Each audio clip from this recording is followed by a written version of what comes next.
आज फिर के हम न्यूमेरिकल कराएंगे। मैंने आपको इस इलेक्ट्रिसिटी चैप्टर में डेरिवेशन कराए थे, ओम्स लॉ बताए थे।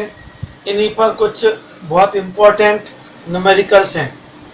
पहला जैसे न्यूमेरिकल हम बताते हैं आपको, ये सब न्यूमेरिकल एनसीईआरटी के कराऊंगा मैं, क्योंकि इम्पोर्टेंट रहते हैं सारे न्यूमेरिकल्स।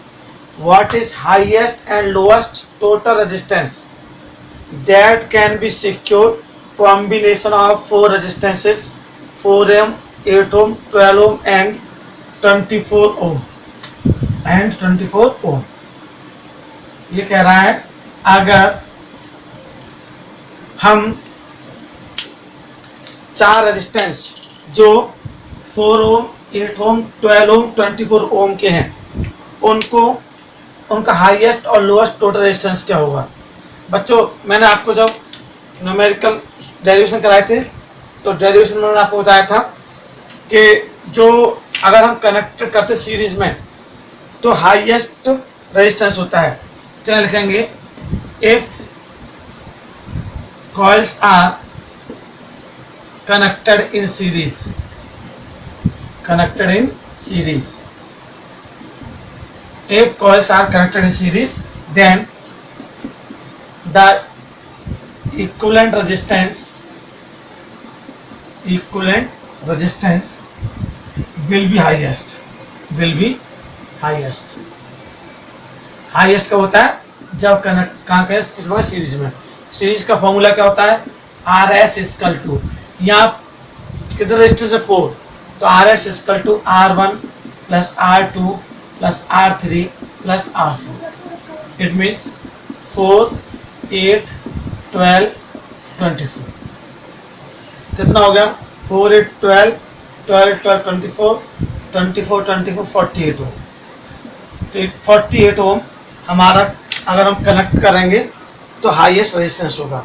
और सेम इसी टाइप से अगर हम बात करें लोएस्ट की, तो कॉइल्स को अगर पैरेलल में कनेक्ट करेंगे, if coils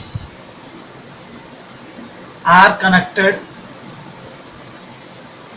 in parallel, then the equivalent resistance will be lowest। अब देखिए लोएस्ट होगा। अब लोएस्ट के लिए पैरेलल में हमने क्या फॉर्मूला लगाया था, 1/RP equal to 1/R1 plus 1/R2 plus 1/R3 plus 1/R4। अब हम इसमें वैल्यू पुट करेंगे 1/RP इक्वल टू 1/4, R2 कितना है 8, R3 कितना है 12, R4 कितना है 24। अब सबके लेंगे एलसीएम कितना है 24, 4 6 जा 24, 8 3 जा 24, 12 2 जा 24, 24 हो जाए 24, 6 और 3 9, 9 to 11 1 12, 12/24, 12 1 12, 12 2 24।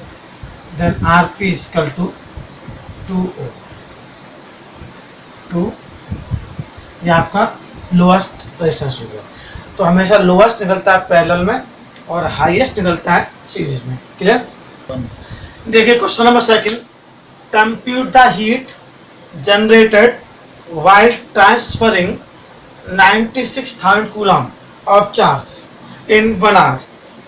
हीट फाइंड करनी है अगर 96,000 कूलम का चार्ज 1 आवर में ट्रांसफर हो रहा है 50 वोल्ट के पोटेंशियल डिफरेंस के थ्रू। हमें क्या फाइंड करना है, हीट मीन्स हमें हाइट फाइंड करनी है, हीट फाइंड करनी है। क्या हीट। अब हीट को किससे रिप्रेजेंट करते हैं, H से। और 96,000 कूलम, क्यू रखा है 96,000 कूलम, 50 वोल्ट, V रखा है 50 वोल्ट, और 1 आवर यानी T रखा है 1 आवर। 1 आवर को चेंज करेंगे सेकंड में, तो 1 आवर में मिनट कितनी होती है 60, और मिनट में सेकंड कितनी 60, तो 3600 सेकेंड। ठीक। अब हमारे पास H equal to V I T है, फॉर्मूला क्या होता है वी आई टी। एक हमारे पास H equal to I square R T formula होता है, आई स्क्वायर आर टी। अब देखिए ध्यान से, आई स्क्वायर आर टी होता है, एच हमें फाइंड करना है। आई क्या है, आई जानते हो आप, क्यू अपॉन टी होता है, क्यू अपॉन टी का whole square into R. R कितना हमारे पास आर भी नहीं है। आर क्या होता है वी अपॉन आई, क्योंकि V equal to I R होता है, तो आर का तो वी अपॉन आई और इंटू टी क्या है, टी हमारे पास है, एस लिखा दीजिए इसको। अब देखिए पहले जो हमें दे रखा है उसके अकॉर्डिंग देखते हैं। हम यहाँ पर अभी जल्दीबाजी ना करें, आई स्क्वायर लिखा रहने दें, आई स्क्वायर की जगह आई स्क्वायर लिखा रहने दो। आर का वैल्यू है वी अपॉन आई और टी का लिख दीजिए, आई से ही कैंसिल हो गया आई। अब देखिए आई क्या होता है Q upon T into V into T, T से टी कैंसिल हो गया, तो क्यू कितना हमारा 96,000 और क्यू हमारे पास और वी कितना हमारे पास 50, मल्टीप्लाई कर दीजिए, 0 4 0 आएंगी, 5 से 30, 5 9 45 48 और 48 लाख जूल। अब इसको हम ले सकते हैं 4.8, 1 2 3 4 5 तो 0 है और 1 डिजिट का डेसिमल आएंगे तो 10⁶ जूल। अभी देखिए इसमें मैंने क्या किया, आपको पता है H equal to I square R T होता है, H इक्वल टू क्या होता है आई स्क्वायर आर टी।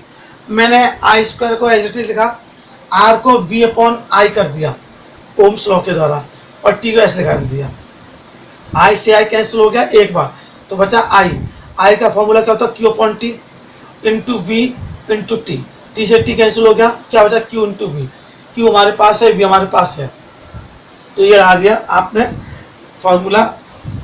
तो 4.8 इंटू 10⁶ जूल आ गया, ये आपका क्या आ गया हीट आ गई। देखिए question next numerical, an electric iron of resistance 20 ohm takes a current of 5 ampere, calculate the heat developed in 30 second. एक इलेक्ट्रिक आयरन है जिसका रेजिस्टेंस 20 ओम का है और 5 एम्पियर का करंट लेता है, तो हीट डेवलप करनी है, हीट को फाइंड करना है जिसने 30 सेकंड में डेवलप की।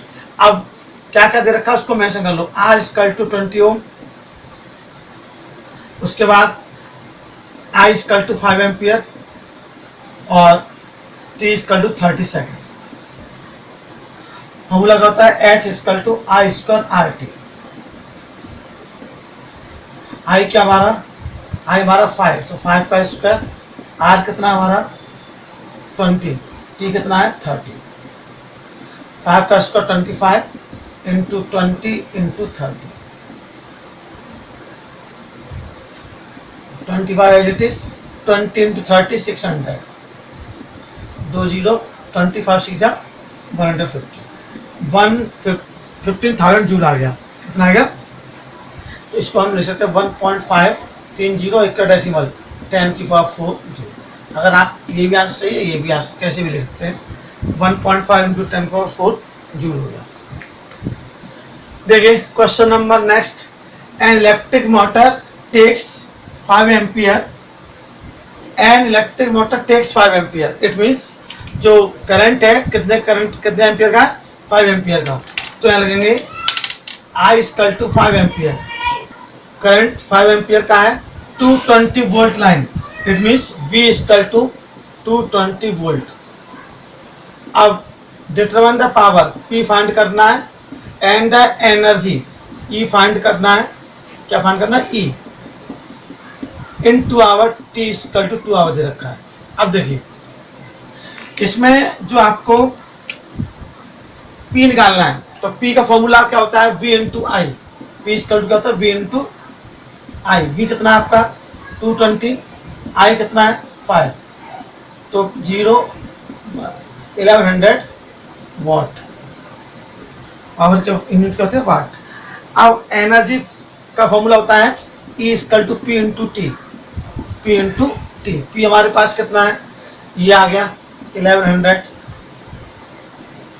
और टाइम कितना है, ये 2 आवर दे रखा है, चेंज कर सकते हैं इसको 2 इंटू 60 सेकेंड में, तो कितना होगा 7200 सेकेंड। तो 7200 का मल्टीप्लाई कर देंगे तो 4 जीरो आएंगे आपके पास, 11 2 या 22 कैरी 2, 11 7 या 79 77 79। अब यहाँ लिखेंगे जूल पर सेकेंड, एनर्जी है तो केवल जूल, क्या लिखेंगे जूल। अब 1 2 3 4, 4 तो जीरो है और 2 डिजिट डेसिमल आएगा, तो 7.92 इंटू 10 की पावर 6 जूल, ये आपकी एनर्जी है। नेक्स्ट न्यूमेरिकल देखिए, when a 12 volt battery is connected across an unknown resistance, एक 12 वोल्ट की बैटरी को एक अननोन रजिस्टर के साथ कनेक्ट किया जाता है जिसमें 2.5 मिली एम्पियर का करंट फ्लो हो रहा है। सबसे पहले 12 वोल्ट बैटरी, तो V इक्वल टू 12 वोल्ट, उसके बाद करंट कितना है 2.5 ampere, I equal to 2.5 into 10 की पावर -3 एम्पियर लगा, मिली एम्पियर में 10 की पावर -3 हो जाता है मल्टीप्लाई, तो एम्पियर बन जाता है। अब V इक्वल टू क्या होता है IR, हमें फाइंड करना R, तो R equal to V upon I, V कितना हमारे पास 12 अपॉन ये कितना 2.5 इंटू 10 की पावर -3। अब पॉइंट हटा देंगे, जीरो लगा देंगे, 5 से काट देंगे, 5 5 25, 5 2 10, 5 4 20। अब 24 अपॉन 5 इंटू 10 की पावर -3 को ऊपर ले आएंगे तो क्या हो जाएगा 10 की पावर 3, क्लियर। अब मल्टीप्लाई कर दीजिए, डिवाइड कर दीजिए 5 का 24 में, तो 5 2 जा 5 4 जा सॉरी 20, 5 8 जा 40, तो 4.8 इंटू 10 की पावर 3, रेजिस्टेंस की यूनिट क्या होती है ओम, क्या होती है, ये आपका क्या आ गया resistance. V equal to IR क्या होता है ओम्स लॉ, उससे हमने